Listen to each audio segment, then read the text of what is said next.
ETF index mutual funds నేర్చుకుని stock మార్కెట్లో రాణించాలనుకుంటున్నారా? వెంటనే ఈ నెంబర్కి కాల్ చేయండి.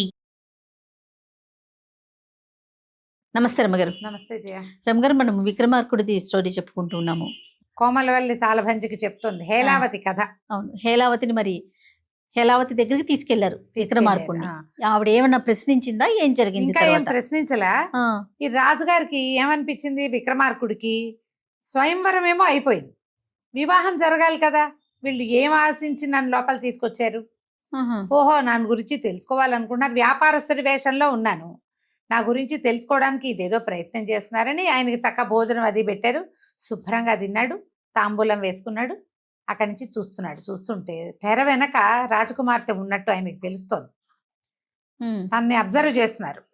వీళ్ళే కాదు, మంత్రి గారు, రాజుగారు బయట కాపలా ఉన్నారు. వాళ్ళు కూడా రెడీగానే ఉన్నారు, బయట ఉన్నారు. సరే, ఈయన ఏమన్నాడు, ఇక్కడ ఏదో జరుగుతోంది, వివాహం అయిపోయిందని, అంటే స్వయంవరం అయ్యింది, ఇంకా వివాహం జరగబోతోందని నేను మనసులో నిశ్చయించుకుని ఉన్నాను. అయితే ఇక్కడ జరుగుతున్నది ఏమిటో నాకు అర్థం కావటం లేదు. సరే, నా గురించి తెలుసుకోవాలని భావిస్తున్నారు కాబోలు.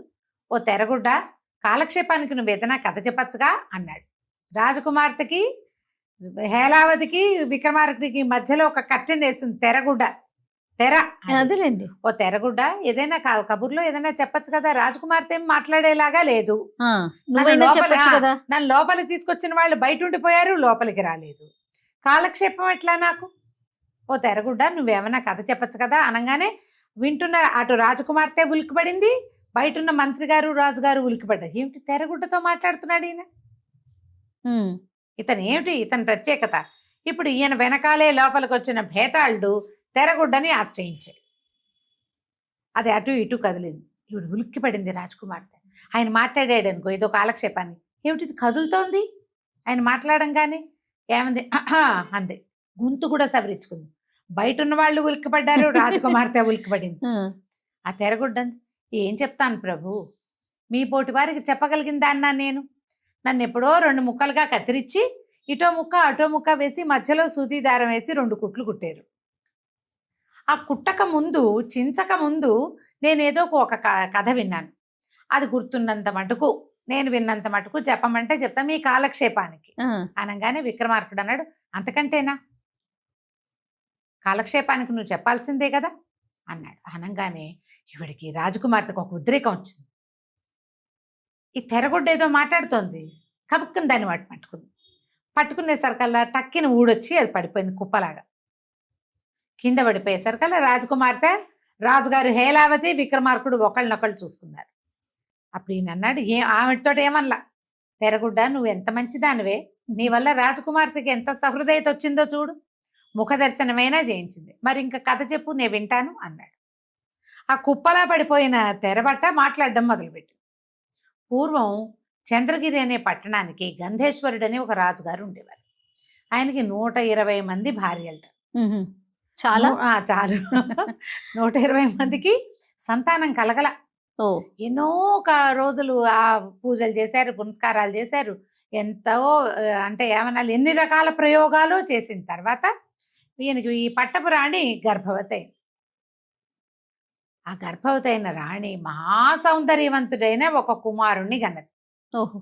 అతిరూపుడు అని పేరు పెట్టారు.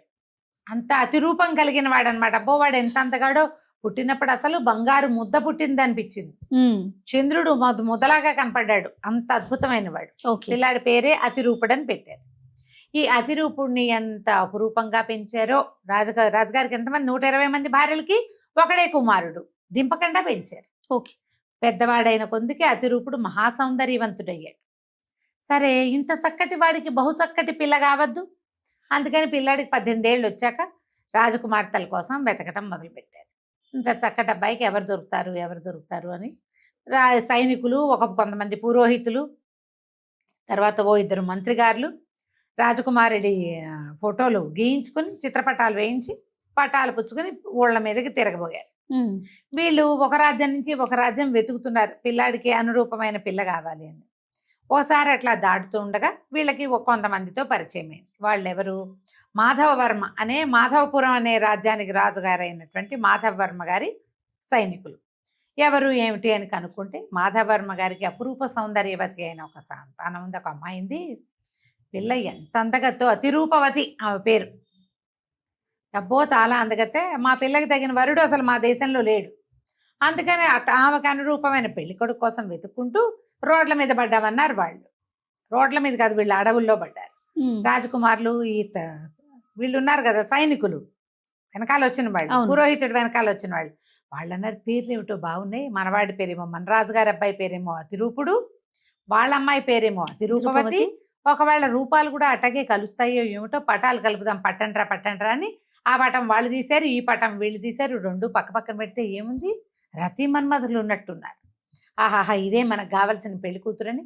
బాబు మీ పిల్లని మేము చేసుకుంటాం, మీ వేరేళ్ళు మీ రాజుగారికి ఈ పటం చూపించండి, మీ పటం మాకు ఇవ్వండి, మేమే వస్తాం పెళ్లికి తరలిస్తామని చెప్పి ఈ సైనికులు పురోహితులు ఈ మంత్రిగారులు కలిసి సంబంధం మాట్లాడేసుకున్నారు. మాట్లాడుకుని ఇంటికి వీళ్ళు వాళ్ళ ఇంటికి, వీళ్ళింటికి, వాళ్ళ ఇంటికి ముందు వెళ్ళిపోయి తర్వాత ఈ రాజకుమారుణ్ణి తీసుకుపోయి ఆ అతిరూపవతికి ఈ అతిరూపుడికి పెళ్లి చేశారు. పెళ్లి చేస్తే అసలు వాళ్ళ లాంటి జంట భూప్రపంచం మీద చూడలేరు, అంత అనురూపమైన జంటని. ఆ ఇద్దరిని తమ రాజ్యానికి తెచ్చుకున్నారు వీళ్ళు. గంధేశ్వరుడు చంద్రగిరి రాజ్యానికి తెచ్చేసుకున్నాడు పెళ్ళి అయిపోయాక. ఇక ఊళ్ళో జనం తండోపతండాలుగా వచ్చేవాళ్ళు ఈ పిల్లల్ని చూడటానికి. ఇట్లా వస్తున్నారని ఆయన ఏం చేశాడు, ఒక ఒంటి స్తంభం మేడగట్టి ఎవరిని రానివ్వకుండా పిల్లలకి దిష్టి తగులుతుందని ఆ మేడలో రాజకుమారుణ్ణి రాజకుమార్తెని ఉంచారు. ఉంచితే ఇద్దరు కొంతకాలం పాటు సుఖ సంతోషాల్లో మునిగి తేలుతూ హాయిగా ఉన్నారు. ఆ అతిరూపవతి చాలా అందగత్తెని చెప్పుకున్నారు, కానీ మొదట 3 రోజులే జనాలు చూసింది. ఆ చూసిన వాళ్ళంతా పెద్దవాళ్ళు వస్తారుగా, మొదట ముస్లిం ఉతక బాగుంది అన్నారు, కానీ వర్ణనలు వాళ్ళ వల్ల కాల. చిన్న జనం ఉంటారుగా, మధ్య వయసు వాళ్ళు, యంగ్స్టర్స్ చూడకముందే రాజు ఈ అమ్మాయిని ఒంటి స్తంభం మేడలో పెట్టారు. కొద్ది నెలలు గడిచినాయి. రాజుగారే వెళ్ళి చూసొస్తూ ఉండేవాడు, పిల్లలు కిందకు వచ్చేవాళ్ళు కాదు. ఇంకా పిల్లడు కొత్తగా పెళ్ళైన వాడుగా కొంతకాలం ఎంజాయ్ చేసి ఒకళ్ళిద్దరు సంతానం కలిగాక అప్పుడు రాజ్యం ఇద్దామనుకున్నారు. ఒకనాటి రాత్రి సరిగ్గా మంచి కార్తీక పౌర్ణమి నాటి రాత్రి ఈ అబ్బాయి అమ్మాయి ఇద్దరు మేడ మీద బయట వాకిట్లో పడుకున్నారు. అంటే అక్కడ మన ఒంటి స్తంభం మేడ అంటే పెద్ద పెద్ద బాల్కనీలు ఉన్నాయి. ఆ బాల్కనీలో మంచం వేసుకుని చంద్రుడి కింద పడుకున్నారు. ఆ సమయానికి ఒక 4 గంధర్వ స్త్రీలు, 6 వీళ్ళు ఏం చేశారట, విహారానికి వచ్చారు వెన్నెట్లో. ఆ విహారానికి వచ్చి పైనుంచి చూసి ఆహా, కింద పడుకున్న వెన్నెల ప్రోగుల్లాగా ఉన్నటువంటి అమ్మాయిని అబ్బాయిని చూసి అతిగా వ్యామోహపడిపోయారు. ఎంత బాగున్నాడు, ఈ అబ్బాయిని తీసుకుపోదాం అనుకున్నారు. ఆ వెన్నెట్లో కిందకి దిగొచ్చి ఈ పిల్ల ఏం చేసింది, అతని భుజం మీద తలపెట్టుకుని గుండెల మీద చెయ్యేసి మీద కాలేసి నిద్రపోతోంది. పడుకున్నవాడు చాలా అందగాడు, అతని మీద అనుకుని పడుకున్న పిల్ల అందగత్తగానే ఉంది. వీళ్ళకి ఎవరు కావాలి, ఈ గంధర్వ స్త్రీలకి కుర్రాడు కావాలి. అలాగా ఆ అమ్మాయి చేయి తెప్పించి ఈ కుర్రాడిని ఆకర్షించి తమతోటి తీసుకెళ్ళిపోయారు. తీసుకుపోయిన తర్వాత ఇంకేముంది, వాళ్ళు దారిని వాళ్ళు వెళ్ళిపోయారు. తెల్లారి పిల్ల మంచి వెన్నెట్లో నిద్ర, ఒళ్ళు తెలియని నిద్ర. తెల్లారులే చూస్తే రాకుమారుడు లేడు. అటు ఇటు వెతికింది, ఏమైంది, రాత్రి ఇక్కడే పడుకున్నా ఉంది. చెలికత్తులు వాళ్ళు ఆశ్చర్యపోయారు. పిల్లలు ఏకాంతంగా పడుకుంటే వాళ్ళతో పాటు అక్కడ ఎవరు పడుకుంటారు, అందరు కింద ఉన్నారు. రాత్రి పైనే ఉన్నారు, దిగొచ్చిన పొలకం లేదు. బయటికి వెళ్ళిన ఆనవాళ్ళు కనపట్టాల. సైనికులందరూ రాత్రిపూట గస్తీ తిరిగే వాళ్ళంతా మెలకుగానే ఉన్నారు, ఎవరు నిద్రపోలే. వెన్నెట్లో అందరూ కబుర్లు చెప్పుకున్నారు, భోజనాలు చేశారు. ఏ సమయంలో ఈ పిల్లవాడిని వాళ్ళు లేవదీసిపోయారో వీళ్ళకి తెలియదు. పోనీ మాయా మంత్రం ఏదైనా వస్తువు కదిలిందంటే ఏమీ కదలలేదు. పడుకున్న రాకుమార్తె యథాతథంగా అటగే పడుకుని లేచాని అంటోంది. ఇక విపరీతంగా వెతికారు, దొరకలేదు. ఆ అమ్మాయి ఏడుస్తూ ఉండిపోయింది. రాజుగారు హుటాహుటని పరిగెత్తుకొచ్చాడు, పిల్లాడి కోసం అంజనం వేశారు. మా దైవచర్య కదా, గంధర్వ స్త్రీలు తీసుకుపోయింది. దాంతో వీళ్ళకి అంజనంలో కూడా రాకుమారుడు ఏమయ్యాడు తెలియదు. ఆ అమ్మాయి అతి శోకాలతోటి అక్కడే ఉండిపోయింది అని తెరగొడ్డ ఆగిపోయింది. తర్వాత ఏమైంది అని అడిగాడు విక్రమార్కుడు. ఏమో ప్రభు, నేను ఇక్కడ దాకానే విన్నా. ఈ కథ ఇందాక విన్నాక ఎవడో దుర్మార్గుడు నన్ను అక్కడి నుంచి తీసుకుపోయాడు.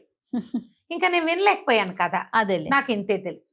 రాజన్నాడు, ఇంత మధ్యలో ఆపేస్తే ఇప్పుడు అబ్బాయి ఏమయ్యాడో, ఈ అమ్మాయి ఏమైందో, వాళ్ళ నాన్న ఏం చేశాడో, ప్రజలంతా ఏమయ్యారో, రాజు ఎవడో తెలియద్దా, ఎట్లా ఇప్పుడు కథ మధ్యలో ఆపేస్తే ఏ రకంగా కుదురుతుంది అనే సరుకులు తెరగొడ్డంది. నేనంటే లేను కానీ ఇదిగో చూడండి, ఇక్కడ ఒక దీపపు సమయం ఉందా, దీని నిండా జ్యోతులు పోసారు, నూనె పోసి జ్యోతులు వెలిగించారు. ఈ దీపపు సెమ్మె మేము ఆ కథ వింటున్నప్పుడు అక్కడే ఉంది. ఈ సెమ్మెని అడగండి చెప్తుంది అనగానే సరే బాగుందన్నాడు. ఈ భేతాళుడు దీపపు సెమ్మెని పట్టుకున్నాడు. రాకుమార్తె ఇంట్రెస్టింగ్గా వింటోంది కథ. బయట నిలబడ్డారు రాజు, మంత్రి. వాళ్ళు వింటున్నారా? వారు వినరు, కథ చెప్తే ఎవరైనా వింటారు. ఎవరు వింటలేదు ఇప్పుడు ఇక్కడ. నువ్వు ఒకదానివే వింటున్నావా? లేదు లేదు కాదు. రాజుగారు.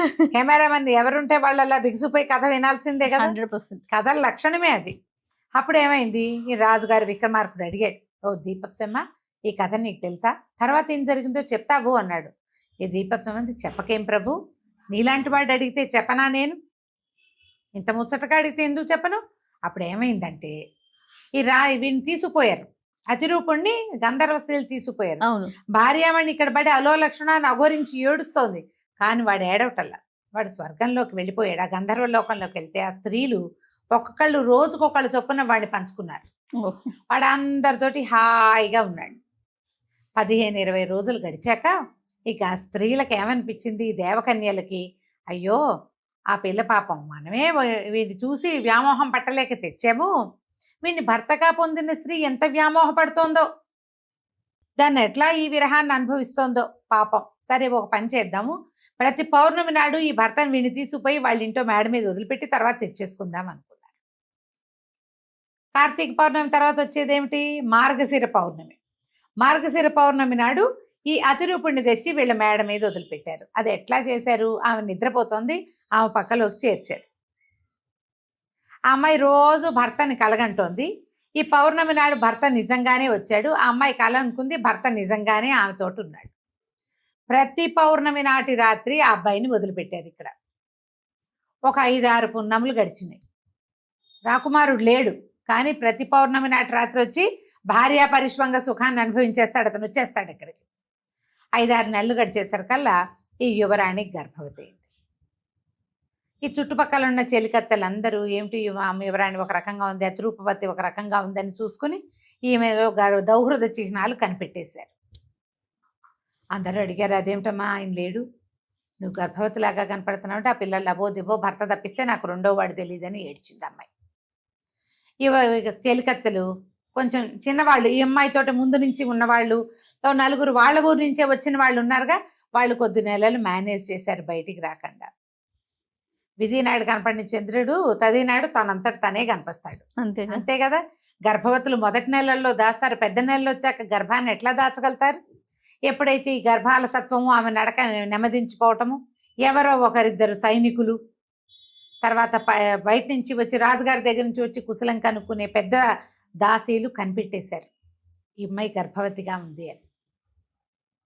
వాళ్ళు పోయి రాజుగారికి అందించారు. ఆయన నానా కేకలు పెడుతూ వచ్చాడు. వచ్చేసరికి ఈ అమ్మాయి లబోదిపోమని ఏడ్చింది.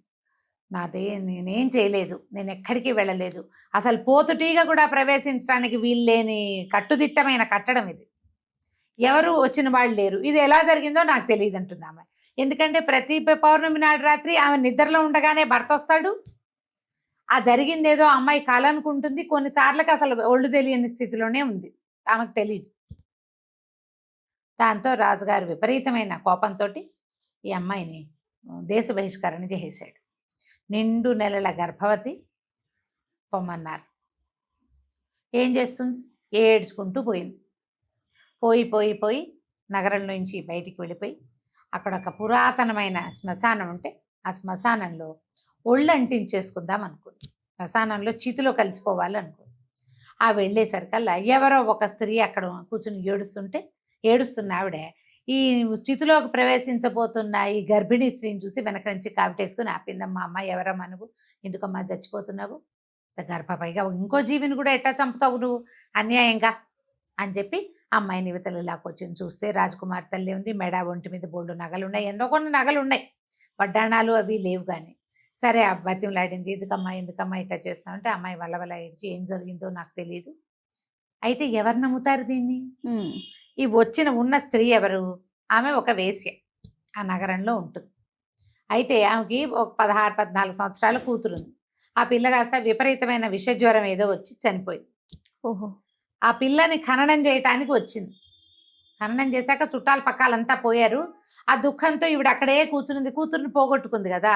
ఆ ఏడుపులో ఈ 16-18 సంవత్సరాల ఈ గర్భవతి పిల్లని చూసేసరికల్లా ఆవిడకి ఏమనిపించింది, కన్నాక ఈ పిల్లని మనం వాడుకోవచ్చు, పిల్ల అందంగా ఉంది కదా, ఇప్పుడు ఏదో చేయకుండా దీన్ని గర్భం ఎట్టా వచ్చింది, నిజం చెప్పటం లేదు అని చెప్పి మా అమ్మ మా తల్లి అట్ట ఏం చేయబోక పిల్లనో కానీ చల్లగా నీళ్ళు పోసుకున్నాక ఏదో చేద్దు కానీ దాదా మా ఇంటికి పోదామని చీకటి మాటున ఈ పిల్లని వెంట పెట్టుకుని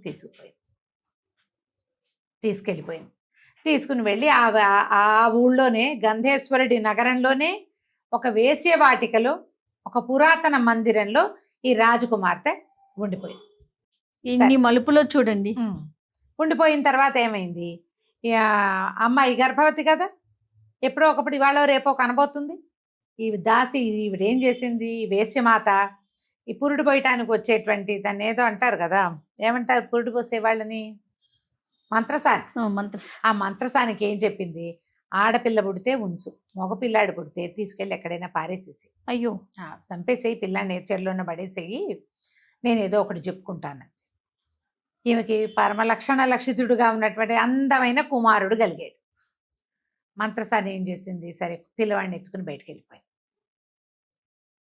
ఈ అతిరూపవతికి మెలకు వచ్చింది, నా బిడ్డేడమ్మా అని ఏడ్చేసరికల్లా ఈ వేశ్యమాత అంది, అయ్యో అయ్యో ఏం గర్భమే అమ్మా నీదేదో మాయ గర్భం, ఇదిగో చూడు ఈ గుండ్రాయి పుట్టిందని ఒక నల్లటి ఇంత గుండ్రాయిని చూపించింది. ఈ పిల్ల కూడా ఏమనుకుంది, నేనేం గర్భం ధరించలేదు, నా వల్ల ఏం జరగల, నా భర్త అసలు లేడు, సంవత్సరం పైన అయిపోయింది, నాకు గర్భం రావడమే విచిత్రం, ఏదో శాపవశాత్తు ఇదేదో కలిగింది అని తనకు సంతానం కలిగిందని నమ్మల అమ్మాయి. ఓకే, గుండ్రాయిని చూసి ఇదే ఏదో నా పొట్టలో నుంచి బయటకు వచ్చింది, దీనివల్ల నేను రాజాశ్రయం కోల్పోయాను, అవును నా భర్త తిరిగి వచ్చే నాటికి నేను ఇంట్లో లేకుండా అయిపోయానని ఏడ్చుకుంటూ కూర్చు ఆ గుండ్రాయిని బయటపడేశారు. ఈ పిల్లాన్ని ఎత్తుకుని తీసుకెళ్ళిన మంత్రసాని శ్మశానం దాకా తీసుకుపోయింది. ఏం చేయాలో తెలియలే. ఆ ఊళ్ళో ఒక భద్రకాళి అమ్మవారి దేవాలయం ఉంది. ఆ కాళీ దేవాలయానికి పక్కన పెద్ద పుట్ట ఉంది, చాలా పెద్ద పుట్ట. ఇప్పుడు ఏం చేసింది, ఈ పిల్లాన్ని తీసుకొచ్చి శ్మశానంలో పడేయటం ఎందుకులే, పుట్ట దగ్గర పెడితే ఎవరో ఒకళ్ళు దైవ ప్రసాదం అని పెంచుకుంటారని పిల్లవాడిని పుట్ట దగ్గర పడుకోబెట్టి చల్లగా వెళ్ళిపోయింది. ఈ పుట్ట దగ్గర పడుకోబెట్టబడినటువంటి పిల్లవాడు ఏమయ్యాడో మనం వచ్చే భాగంలో తెలుసుకుందాం. తప్పకుండా రమ్మగా, కానీ చాలా బాగుందండి, ట్విస్టుల మీద ట్విస్టులు ఉన్నాయి. ఇప్పుడు ఇంకో కొత్త ట్విస్ట్ వస్తుంది. ఓ ఓకే అండి, నమస్తే. నమస్తే.